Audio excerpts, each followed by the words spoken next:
आइए आज हम एक नया प्रयोग करते हैं। इस प्रयोग को बनाने के लिए हमें चाहिए प्लास्टिक बॉटल, स्ट्रिंग चाहिए, हमें धागे, ग्लू चाहिए और स्ट्रॉ, सीजर और एक बलून।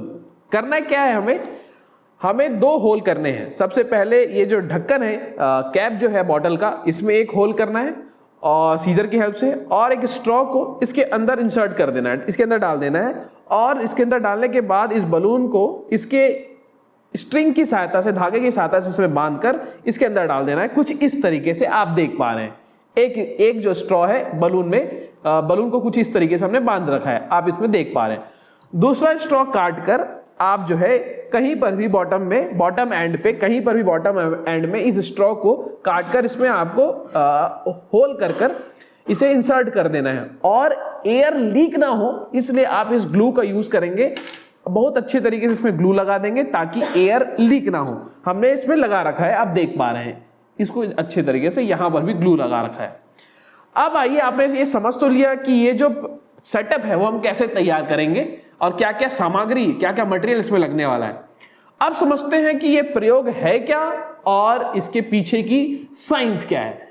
तो सर देखिए, ये हमने स्ट्रॉ रखा है और इस पे बलून बांध रखा है। इसे अगर मैं आपको फुलाने बोलूं तो आप कैसे फुलाएंगे? आराम से, इस तरीके से। बहुत सही, एक बार और देखिए।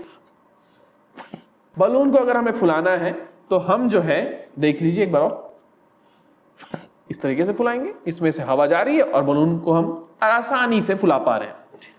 अब अगर मैं बोलूं कि आपको इस स्ट्रॉ की मदद से इस बलून को नहीं फुलाना है तो आप कैसे फुलाएंगे? आप सोचिए, क्या आप सोच पा रहे हैं कि इस बलून को आप कैसे फुलाएंगे? इसके लिए मैंने यहां पर एक स्ट्रॉ और लगा रखा है। अब क्या इस स्ट्रॉ की मदद से इस बलून को फुला पाएंगे? क्या मैं इस पे फूंक मारूं और क्या ये बलून फूलेगा? नहीं फूल रहा है। आप देखिए, इसके अंदर की हवा को अगर मैं खींच लूं, इस बॉटल के अंदर हवा तो है, इसे मैं खींच लूं, आप देख पा रहे हैं कि ये बलून फूल गया है, ये बलून इन्फ्लेटेड हो गया है। ये कैसे हुआ?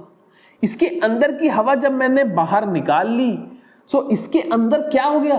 लो प्रेशर, कम दबाव हो गया। दबाव कम है। अब इधर देखिए, अभी ये बलून क्यों नहीं फूल रहा है?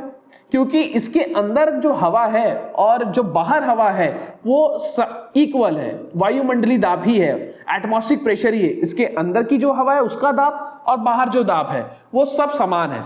अगर मैं डिफरेंस क्रिएट कर दूं, अंतर ले आऊं उनके प्रेशर्स के बीच में, इस बॉटल के अंदर की जो हवा है उसके दबाव में अंतर ले आऊं और बाहर जो है उसमें, बाहर जो हवा है उसके दबाव में अंतर ले आऊं, तो हवा फ्लो होगी।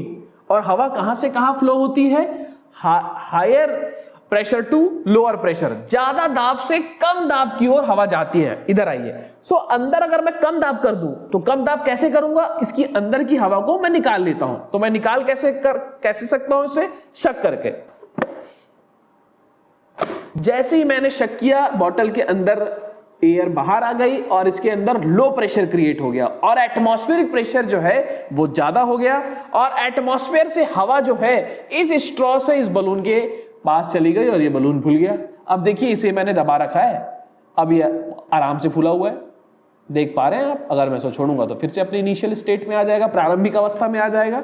तो इस सुंदर प्रयोग और बहुत ही सिंपल कंस्ट्रक्शन जो हमने किया हुआ है, सिंपल सेटअप किया हुआ है, इससे आप आसानी से सीख पा रहे हैं। क्या सीख पा रहे हैं? कि हवा जो है, एयर है, हायर प्रेशर से लोअर प्रेशर की ओर जाती है। जैसे ही यहां से हवा निकाला, लो प्रेशर, एटमॉस्फेयर से हवा जो है इस स्ट्रॉ से आसानी से इस बलून को फुला दिया था। तो आपने समझ लिया होगा। आप सभी का धन्यवाद।